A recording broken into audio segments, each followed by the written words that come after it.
Cody, what makes Adam Bighill so challenging to go up against? Yeah, very familiar with his game, and I think the biggest part is they let him freelance in that defense. And as a quarterback, when you look at defenders, you see them more as, X's as opposed to like actually human beings. And there are certain coverages you see. You expect guys to be in certain spots so you can throw anticipation balls. You can throw to areas where guys are getting open. And with a guy like Bighill, who's seen it all, seen all the offenses, sometimes you'll turn your head back and you'll expect one thing, and all of a sudden he's standing there in the passing lane. And I've seen it over and over again. He does a really good job of playing the quarterback's eyes, and he's really good in the run game, very physical player, and I know he's the heart and soul of that defense. He gets them fired up, and so obviously it's always been a challenge to go against a guy like Bighill. I got a lot of respect for him and what he's done in this league, and so I always look forward to the opportunity of going against him. I know you're more focused on you guys and whatnot, but if Adam's not out there tomorrow, it just sounds like there's a good chance that he might not be. What does that mean for this Montreal offense? Well, first off, it would be unfortunate because he's one of our top players in this league, and when you get to this position, you want the best players to play. And on the opposing side, for us, I told our guys I want their best to play because you want to beat their best, and that's the only way you can truly be crown champs is if you play against their best. So it'd be unfortunate, and I just know this: they got a lot of depth over there, and I've seen it over the years that they've found a way to plug and play, and it's next man up mentality. So we're not going to bat an eyelash when if Bighill happens to not play. I know that whoever steps in for them is going to be ready and is going to be willing to handle the job, and so it's going to be an incredible task for our offense to go against their defense, as it always is and has been for every team in this league for the last 4 years. They do a great job on defense, and so we'll have our hands full, but I think we're really excited for the opportunity. Cody, we hear that a few players addressed the team today. You were one of them. What was important to you to say to your teammates? Felt like I fired up the guys a little bit, and usually throughout the course of the year, I speak so much to the offense, and we talk to the offense, and so it was really cool to talk in front of the whole team, talk in front of our defense and some of our special teams guys, and even like our management was in there, and so I felt like I gave a pretty good speech, and guys were fired up and said they were ready to play, and so anytime you can do that, you always feel good. But you guys know me. I've done plenty of interviews in my CFL career. I wear my emotion on the sleeve, and so you guys get everything out of me, and I'm a pretty honest guy. So I poured my heart out in there, and I let them know how I felt and what it's meant for me this week and being here and my career, and then just the expectation of going into a Grey Cup. And I basically told them about in 2017 being a backup quarterback, being on the punt team, being a short yardage guy, and the holder on the field goals. I'll never forget, I was the holder on the game-winning kick in the Grey Cup, and so those are memories you remember forever. But I remember going to bed that night and saying, I won't be the reason we lose this football game as that guy. And so it's a little bit different this year being the starting quarterback, and not everything's going to go my way. I know that because it's an incredibly talented team on the other side. But what this team does so well, and what we've done well all year, is when things aren't going our way and that adversity hits, nobody starts pointing fingers. Everybody rallies together, and the positivity on the sideline it shows up time and time again. And so that's what I'm really excited about, is when things don't go our way, just to see how the guys react. Cody, how important is offensive line play for you guys going to be tomorrow night? I think it's any game, especially against a team like Winnipeg, where if you can sit back and let your guys get down the field, you have a chance, and that's where the explosive plays come in. And it only takes 1 or 2 explosion plays a quarter for you to have a chance to win the football game. And so I have all the confidence in our offensive line. I know that they're up against a tough task in a really good defensive front that's going to be hungry and going to be aggressive. And so we've seen it all year. And the good news about, last week and prior weeks where we've given up multiple sacks, we've won football games by giving up sacks. So it's not like, all of a sudden they're getting sacks and then everyone wants to hang their heads. We've been there, done that, and it's something we can all draw on. And I tell those guys all the time, I have so much respect for offensive linemen because they get none of the credit and all the blame when it happens to be sacks. And a sack is more offensive line, running backs, quarterbacks, even some receivers running different routes or wrong routes. The timing can be skewed, so they take all the blame. But a lot of times it's not all on them. And I love those guys because they don't get the credit they deserve. And I told them, I'm going to stand in there as much as I can and try and deliver the football. And how important is it just to have the confidence from the coach from the coaching, management, all the way down to you guys to know that, hey, tomorrow night you can go out there and do this and bring Montreal their first Grey Cup in a very long time? Oh, it's incredible, and I think Coach Moss has done that not just this week, but the entire season. We've talked about the Grey Cup and where we want to go in the Grade 8. And when you talk about it for that much, you guys start believing. It's not like all of a sudden we got the playoffs and Coach Moss is like, well, we have a chance to win the Grey Cup. No, it was day one of training camp. We walked in and he talked about the Grade 8 and being that 8th team to hoist the cup over our head, and you start believing. And like I told everybody, the last couple of weeks, we're a band of misfit toys that came really close together. And the way we do that is with a strong leader and Coach Moss and a guy that's brought us together. And I felt like a rookie again this year, getting to know guys on the team and only knowing 2 guys coming over here. Like, it was something that got me out of my comfort zone, and I think it made me a better, not only better quarterback, but a better person. And that's what I'm excited about, is that we got a full week, another week. And we went as long as we could go as a football team, right? And that's something to hang your hat on. That's something to be proud of, because I love those guys in that locker room, and the relationships I've built with them over the course of the last 24 weeks has been truly incredible. And now, when you win a Grey Cup, that relationship's a little bit bonded closer together, and that's our goal, is to win the Grey Cup, just like it's the Winnipeg's goal. Hi, Cody. Coach Moss was talking about how the team kind of came together this year, and on this team there's 10 Quebecers on the team, which is a large number for a Grey Cup appearing team from Montreal.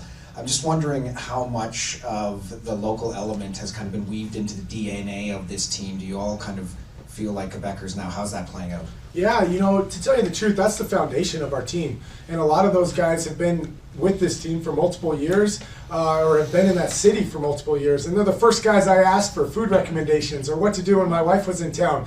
Like, those are the guys you ask. And when you see just how they work every single day, and the one thing I think that's not talked about enough is the way Coach Moss has embraced the French language and the French culture and has implemented into the team. There was some Friday, day 4s before games that we would have a Duolingo quiz contest where you'd have to stand in front of the entire team and practice your French language. And so that right there builds a team dynamic. And I know the guys from Quebec, they saw that, and they have this great appreciation for us going out there and trying to buy into their culture. Same goes to for the fans. Just trying to interact with fans in French means a lot. Even though I butcher a lot of words, just finding a way to try it, I think it shows respect.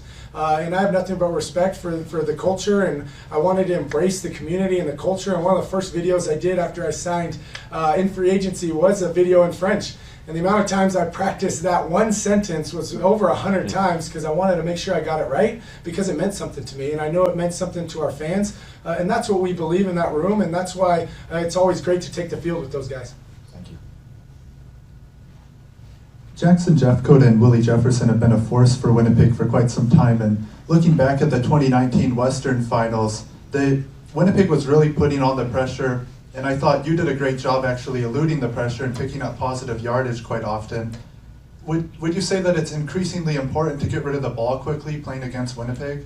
Yeah, I think yes and no, because their DBs do a really good job of sitting on certain routes and jumping routes, because they know how good their defensive line is. And if a quarterback gets the ball out of their hands too quickly and you don't see it, they jump it, interception, big play. So there's times when you're going to be asked to hold on the ball, and we're going to hold up front. But I know those guys fairly well. Those 2 guys, competing with them over the last couple of years, and it's always great to compete against those guys, because, like I said when I was talking about Big Hill, they're 2 of the greatest pass rushers in our league right now, and to be able to go and compete against the best, it's really what you want as a competitor. But I'm excited for the opportunity to go out there and compete against those guys.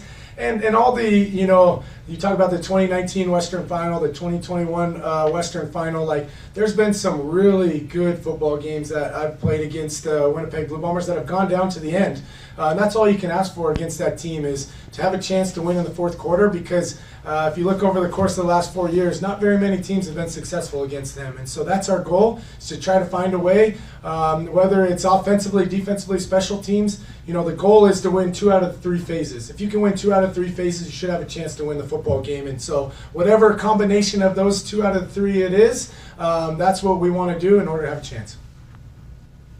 Looking back on the season, because you were kind of cast off after it was a down year in Saskatchewan, riddled with injuries, how validating has this season been now in the Grey Cup with a team that was 9th on the power rankings on CFL.ca?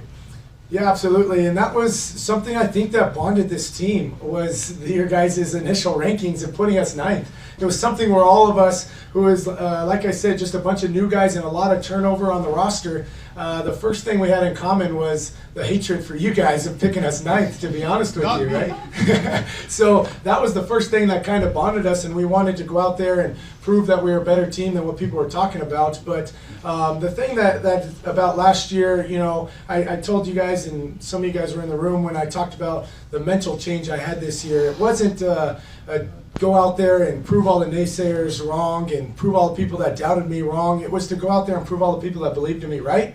And I think that clarity of mind and going out there, and just the people who text me after games we've lost, because a lot of people will text me after we win. It's a very select few that will text you after a loss, and those are the people that you realize that are riding with you through it all. And there's a lot of people that text me last year after losing 7 straight and obviously not being in Sask, and so those are the people you want to go out there and you want to play for, and you want to prove them right. So that's been my mentality this year, and that's why tomorrow I want to go out there with pride and go out there for my family, for all the people that believed in me, and try to play my best game. Cody, having been the 4 Grey Cups for the Bombers, comparing them to opponents, you know, in Hamilton twice, the personalities of the two teams were very different. Last year, even more so, between Winnipeg and Toronto. But you come into this week, and it's, you know, both teams are a lot of gratitude, a lot of appreciation, you know, and it feels very genuine. And then there's 2 head coaches that pride themselves on being prepared in a lot of work. I know you're not in the interviews and seeing what Winnipeg is saying, but how similar do you think these teams are from a personality perspective? I think very similar, but it starts with each leader, with Coach Moss and Coach O'Shea.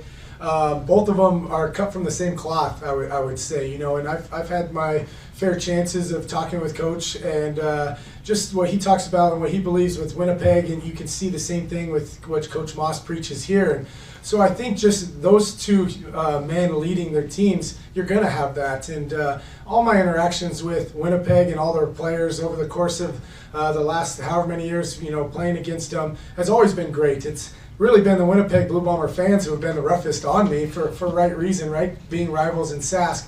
But I got nothing but respect for a lot of those guys on the roster. To do what they've done and go to 4 straight Grey Cups is legendary status, right? And so what we've done here is the true underdog story, and you know, winning a Grey Cup tomorrow, that kind of completes that true underdog story, and that's our goal ahead of us. But it's nice to know, if you look around just the entire league, there's a lot of players in this league that are very grateful for the opportunity, myself included, because I remember coming out and getting cut after I was with the Oakland Raiders, and there wasn't multiple leagues to go to. It was the CFL or it was give up football. And so I'm extremely thankful for this league, and I'm extremely thankful for a guy like Jim Barker who brought me into this league, because without a guy like that and his scouting and trusting and believing in me, I wouldn't be sitting up here in front of you guys going to play my first Grey Cup as a starting quarterback. And so there is a lot of gratitude, and I think this league is a blue-collar league.